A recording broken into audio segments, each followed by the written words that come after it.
Assalamualaikum warahmatullahi wabarakatuh. Apa kabarnya Bapak Ibu di mana saja Bapak Ibu berada?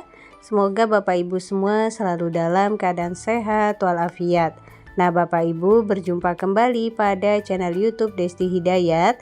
Di video kali ini untuk informasi yang akan saya sampaikan berjudul Begini nasib honorer R4 usai pengumuman P3K tahap 2 2024 berakhir. Ikut skema paruh waktu. Nah, Bapak Ibu, kira-kira bagaimana informasi lengkapnya? Bapak Ibu dapat mengetahuinya dengan menyimak video ini hingga selesai.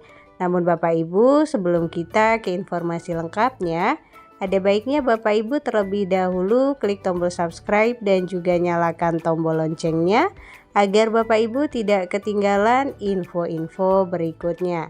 Dan nantinya jika dirasa informasi ini bermanfaat, Bapak Ibu dapat men-share agar tersampaikan kepada yang membutuhkan. Baik Bapak Ibu, mari kita ke informasi lengkapnya. Nah, Bapak Ibu, informasi ini dilansir dari laman Radar Kediri. Proses pengumuman hasil akhir seleksi P3K tahap 2 resmi dimulai sejak 16 Juni 2025.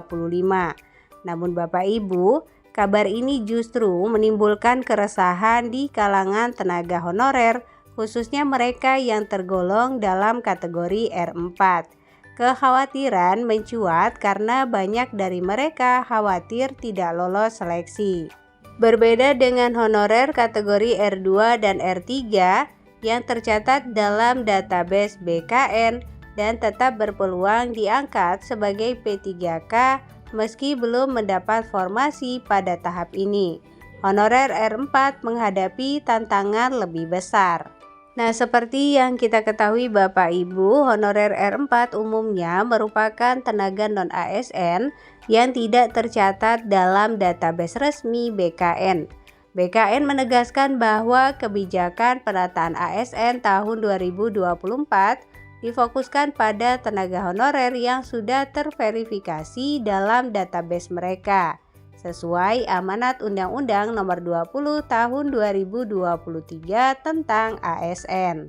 Nah, ini artinya Bapak Ibu hanya honorer yang diangkat sebelum undang-undang tersebut berlaku dan tercatat resmi yang diakui sebagai tenaga non-ASN dan berhak untuk diangkat sebagai P3K. Nah, Bapak Ibu, bagi honorer kategori R2 dan R3, peluang untuk diangkat baik sebagai P3K penuh waktu ataupun paruh waktu tetap terbuka, tergantung pada formasi yang tersedia di masing-masing instansi. Sebaliknya Bapak Ibu, honorer R4 yang tidak masuk dalam database BKN dinyatakan tidak akan diprioritaskan dalam pengangkatan P3K tahun 2025. Meski begitu Bapak Ibu, pemerintah disebut tengah menyusun kebijakan khusus bagi tenaga honorer yang diangkat setelah 31 Desember 2022 dan memiliki masa kerja minimal 2 tahun, meski belum masuk dalam database BKN. Saat ini, pemerintah dan BKN memusatkan perhatian pada penyelesaian pengangkatan tenaga honorer yang datanya sudah valid dan terverifikasi.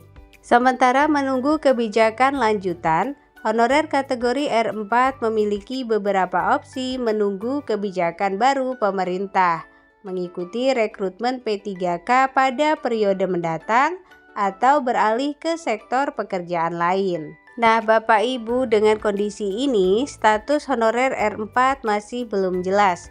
Sedangkan R2 dan R3 tetap menjadi prioritas utama dalam proses pengangkatan P3K tahun ini. Pemerintah pun didesak untuk segera memberikan kepastian hukum dan solusi yang konkret bagi ribuan tenaga honorer yang belum mendapatkan kejelasan statusnya.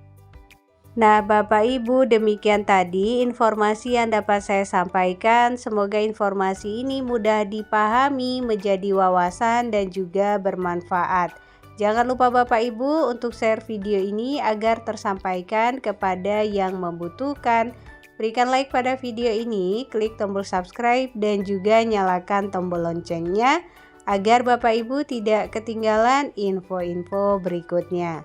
Terima kasih Bapak Ibu, salam sukses, salam sehat selalu. Assalamualaikum warahmatullahi wabarakatuh.